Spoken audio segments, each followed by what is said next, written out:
বলিকটীয়াৰ ৰাজ্যিক চিকিৎসালয় পৰিদৰ্শন ধিং সমষ্টিৰ বিধায়ক মেহবুব মুখতাৰৰ। বিধায়ক মেহবুব মুখতাৰৰ কৰ্মৰাজিত উৎফুল্লিত ধিং সমষ্টিৰ ৰাইজ। বিধায়কগৰাকীয়ে ৰাস্তা ঘাটে শৈক্ষিক প্ৰতিষ্ঠান, স্বাস্থ্য খণ্ড আদি অনুষ্ঠানসমূহ পৰিদৰ্শন কৰি সমস্যাত গুৰুত্ব প্ৰদান কৰা পৰিলক্ষিত হৈছে।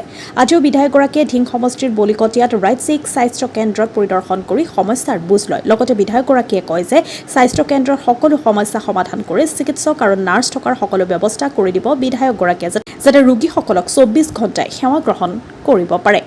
বটদ্ৰাৰ পৰা মুজাম্মিল খানৰ ৰিপৰ্ট, নিভাজ অসম লাইভ। ধিং সমষ্টিৰ মানে PHC ষ্টেট ডিছপেঞ্চাৰী যিমান আছে আমাৰ ধিং সমষ্টিত প্ৰতিটো চিকিৎসা কেন্দ্ৰতে গৈ পেলাই সমস্যাৰ বুজ লৈ আছোঁ। চিকিৎসকসকল থকাৰ যাতে সুব্যৱস্থা হয় আৰু চিকিৎসা কৰ্মীসকলে যাতে 24/7 সেৱা ৰাইজক আগবঢ়াব পাৰে। 24/7 এইটো আমি গম পাওঁ, কিন্তু ৰাইজেতো গম নাপায়। নাই, ৰাইজে নাজানে। ইমান দিন এইটো সেৱা উপলব্ধ নাছিলে। এতিয়া মই চিকিৎসা কৰ্মীসকলক অনুৰোধ কৰি আছোঁ প্ৰতিটো চিকিৎসা কেন্দ্ৰত গৈ যে মই থকা মেলাৰ সুব্যৱস্থা মই কৰাই দিম, আন্তঃগাঁথনিৰ যিমান যি সমস্যা আছে মই কৰি দিম, কিন্তু ৰাইজক 24/7 ছাৰ্ভিচ দিব লাগিব। তাৰ বাবে মই ইতিমধ্যে কঠগুৰি মিনি PHCত গৈছোঁ, বেচামাৰী মিনি PHCত গৈছোঁ, ওপৰ ডুমডুমীয়া PHCত গৈছোঁ আৰু তাত সকলোৱে সন্মানীয় চিকিৎসকসকলে মোক প্ৰতিশ্ৰুতি দিছে যে যদি থকাৰ সুব্যৱস্থা কৰি দিয়া যায় তেতিয়াহ'লে তেওঁলোকে 24/7 ছাৰ্ভিচ দিব। আৰু ময়ো নিজে গৈ ক্ষেত্ৰভিত্তিক চাই পৰ্যবেক্ষণ কৰি মই নিজেই চাই আছোঁ যে যিহেতু আন্তঃগাঁথনি অৱস্থা অতি শোচনীয় আমাৰ চিকিৎসা কেন্দ্ৰসমূহত, গতিকে মই বিধায়ক পুঁজিৰ জৰিয়তে চিকিৎসক আৰু GNM নাৰ্ছ থকাৰ বাবে এটা সুব্যৱস্থা কৰি দিয়াৰ অতি সোনকালে মই এটা সুব্যৱস্থা কৰি দিয়াৰ চেষ্টা কৰি আছোঁ, যাতে ৰাইজে সেৱাটো লাভ কৰিব পাৰে তেওঁলোকৰ পৰা। আগৰ ফেচবুক MLA আপোনাৰ মছজিদ আৰু মাদ্ৰাছাৰ উন্নয়ন কৰিছিলে, আৰু আপুনি আজি কি ক'লে এটা কথা কৈছে সভাত যে সম্পূৰ্ণ পইচা আপুনি চিকিৎসাৰ নামত ব্যয় কৰিব। এই ক্ষেত্ৰত কি ক'ব? নাই, এই ক্ষেত্ৰত ধৰক সকলোৰে চিন্তাধাৰা বেলেগ বেলেগ।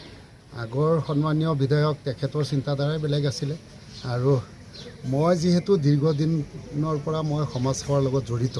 আপোনালোক সকলোৱে জানে যে মই প্ৰায় 20 বছৰ মই সাংবাদিকতা কৰিছোঁ, সংবাদ সেৱাৰ জৰিয়তে ৰাইজক সেৱা আগবঢ়াইছোঁ।